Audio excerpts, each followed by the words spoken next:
ವೀಕ್ಷಕರ ನಮಸ್ಕಾರ. ನಾವು ಮದ್ದೂರಿನ ಶಿವಪುರದಲ್ಲಿರುವಂತಹ ಸತ್ಯಾಗ್ರಹ ಸೌಧದ ಎದುರುಗಡೆ ಇದ್ದೀವಿ. ಮೊನ್ನೆ ನಡೆದಂತಹ ಮದ್ದೂರಿನಲ್ಲಿ ಏನು ಗಣೇಶ ವಿಸರ್ಜನೆಯ ಸಂದರ್ಭದಲ್ಲಿ ನಡೆದಂತಹ ಕೋಮು ಗಲಭೆಗೆ ಸಂಬಂಧಪಟ್ಟಂತಹ ಮಾಹಿತಿಯನ್ನು ನಾನು ನಿಮಗೆ ನೀಡ್ತಾ ಹೋಗ್ತೀನಿ. ಸತ್ಯಾಗ್ರಹ ಸೌಧಕ್ಕೆ ಒಂದು ವಿಶೇಷವಾದ ಸ್ಥಾನಮಾನ ಇದೆ. ಸ್ವಾತಂತ್ರ್ಯ ಪೂರ್ವದಲ್ಲಿ ಮತ್ತು ಸ್ವಾತಂತ್ರ್ಯ ನಂತರವೂ ಸಹ ಬಹಳ ವಿಶೇಷವಾದ ಸ್ಥಾನಮಾನವನ್ನು ಹೊಂದಿರುವಂತದ್ದು ನಮ್ಮ ಸತ್ಯಾಗ್ರಹ ಸೌಧ. ಏನು ಮೊನ್ನೆ ನಡೆದಂತಹ ಗಣೇಶ ವಿಸರ್ಜನೆ ಸಂದರ್ಭದಲ್ಲಿ ಮಸೀದಿಯ ಮೇಲೆ ನಿಂತು ಸಣ್ಣ ಸಣ್ಣ ಮಕ್ಕಳು ಉಗುಳಿದರು ಅನ್ನೋದು ಒಂದು ಕಡೆ ಆದ್ರೆ, ಮತ್ತೊಂದು ಕಡೆ ಕಲ್ಲನ್ನು ಬೀಸಿದು ಅನ್ನುವಂಥ ನಿಟ್ಟಿನಲ್ಲಿ ನಡೆದಿರುವಂತಹ ಘಟನೆ ಇದು.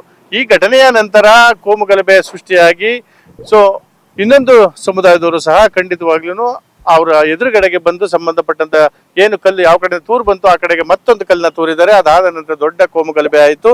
ಮದ್ದೂರು ಪಟ್ಟಣದಲ್ಲಿ ಬಹುತೇಕ ಇದೇ ಪ್ರಥಮ ಬಾರಿಗೆ ಆಗಿರುವಂತಹ ಒಂದು ಈ ಕೋಮು ಗಲಭೆ. ಮಂಡ್ಯದಲ್ಲಿ 2 ಬಾರಿ, ನಾಗಮಂಗಲದಲ್ಲಿ ಮತ್ತೊಂದು ಕಡೆ ವಿಫಲವಾದಂತ ನಂತರ ಮದ್ದೂರಿನಲ್ಲಿ ಆಗಿದೆ ಅನ್ನುವಂಥದ್ದು ಹಲವಾರು ಜನ ಮಾತಾಡ್ಕೊಳ್ಳುವಂತ ರೀತಿ. ಈಗಾಗಲೇ ನಮ್ಮ ಮಂಡ್ಯ ಜಿಲ್ಲೆ SP ಬಾಲದಂಡಿ ಅವರು ಸೇರಿದಂತೆ IGP ಅವರು ಸಹ ಇದರ ಬಗ್ಗೆ ಸಂಪೂರ್ಣವಾಗಿ ಮಾಹಿತಿಯನ್ನು ನೀಡಿದ್ದಾರೆ. ಆದ್ರೆ ವಿಶೇಷ ಏನಪ್ಪಾ ಅಂತ ಅಂದ್ರೆ, ಏನು ಈ ಸತ್ಯಾಗ್ರಹ ಸೌಧ ಇದೆಯಲ್ಲ, ಚನ್ನಪಟ್ಟಣಕ್ಕೂ ಈ ಸತ್ಯಾಗ್ರಹ ಸೌಧಕ್ಕೂ ಸಹ ಬಹಳ ನಂಟಿದೆ.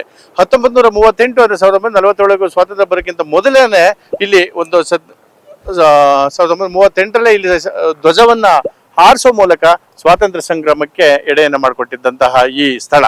ತಿರುಮಲೇಗೌಡರು ಈ ಜಾಗವನ್ನ ಕೊಟ್ಟಿದ್ದಾರೆ.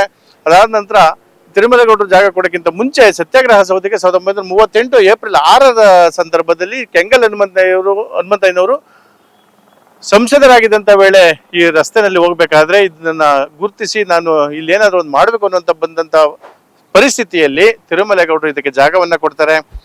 ಅಂದಿನ ಮುಖ್ಯಮಂತ್ರಿ ಆಗಿದ್ದಂತಹ ದೇವರಾಜ್ ಅರಸೂರ್ ಅವರು 5 ಲಕ್ಷ ದುಡ್ಡನ್ನ ಕೊಡ್ತಾರೆ.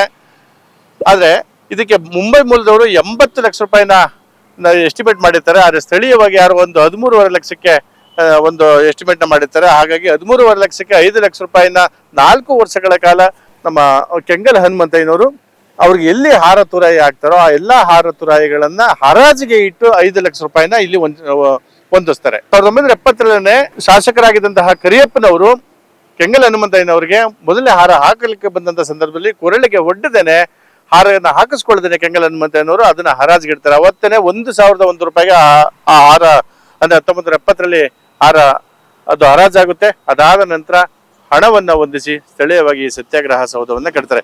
ಇಂತಹ ಸತ್ಯಾಗ್ರಹ ಸೌಧದ ಊರಿನಲ್ಲಿ ಇಂತಹದಂತೂ ಕೋಮು ಗಲಭೆ ನಡೆದಿರುವಂತದ್ದು ನಿಜಕ್ಕೂ ದುರದೃಷ್ಟಕರ. ಈಗ ಆಲ್ರೆಡಿ ಏನು 22 ಮಂದಿಯನ್ನ ಅರೆಸ್ಟ್ ಮಾಡಿ ಅವ್ರನ್ನ ನ್ಯಾಯಾಲಯದ ಮೂಲಕ ಜೈಲಿಗೆ ಇಟ್ಟಿದ್ದಾರೆ ಪೊಲೀಸ್ನವರು. ಇವತ್ತು ಸಂಪೂರ್ಣವಾಗಿ ಮದ್ದೂರು ಬಂದನ್ನ ಆಚರಿಸ್ತಾ ಇದೆ. ಬಹುತೇಕ ಎಲ್ಲ ಸ್ವಯಂವಾಗಿ ಬಂದನ್ನ ಆಚರಿಸಿದ್ದಾರೆ.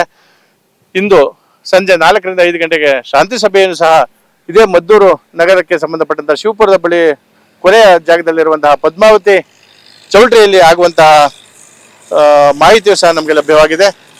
ಒಟ್ಟಾರೆ ಮಂಡ್ಯ ಜಿಲ್ಲೆ ಶಾಂತಿಗೆ, ಸೌಹಾರ್ದತೆಗೆ ಜೊತೆಗೆ ಶ್ರಮಕ್ಕೆ ಬೆಲೆ ಕೊಟ್ಟಂತಹ ಮಂಡ್ಯ ಜಿಲ್ಲೆ ಕೇವಲ ಸಕ್ಕರೆ ನಾಡಷ್ಟೇ ಅಲ್ಲ, ಕನ್ನಡವನ್ನ ಸುಸ್ಪಷ್ಟವಾಗಿ ಅತಿ ಹೆಚ್ಚು ಮಾತನಾಡುವಂತಹ ಈ ಮಂಡ್ಯ ಜಿಲ್ಲೆಯಲ್ಲಿ ಈ ರೀತಿ ಅವಘಡ ಸಂಭವಿಸುವುದು ನಮ್ಮೆಲ್ಲರ ದುರ್ದೈವ ಅಂತ ಹೇಳ್ಬೋದು. ಆದಷ್ಟು ಬೇಗ ಇದು ಒಂದು ತಹಬದಿಗೆ ಬರಲಿ, ಕೋಮು ಸೌಹಾರ್ದತೆ ಆದಷ್ಟು ಬೇಗ ಮೂಡ್ಲಿ, ಈ ಕೋಮು ಗಲಭೆ ಅನ್ನುವಂಥದ್ದು ಅಳಿಲಿ ಅಂತೇಳಿ ನಾವು ಸಹ ಕರ್ನಾಟಕ ಟೈಮ್ಸ್ ವತಿಯಿಂದ ಮನವಿಯನ್ನು ಮಾಡ್ಕೊಳ್ತೇವೆ.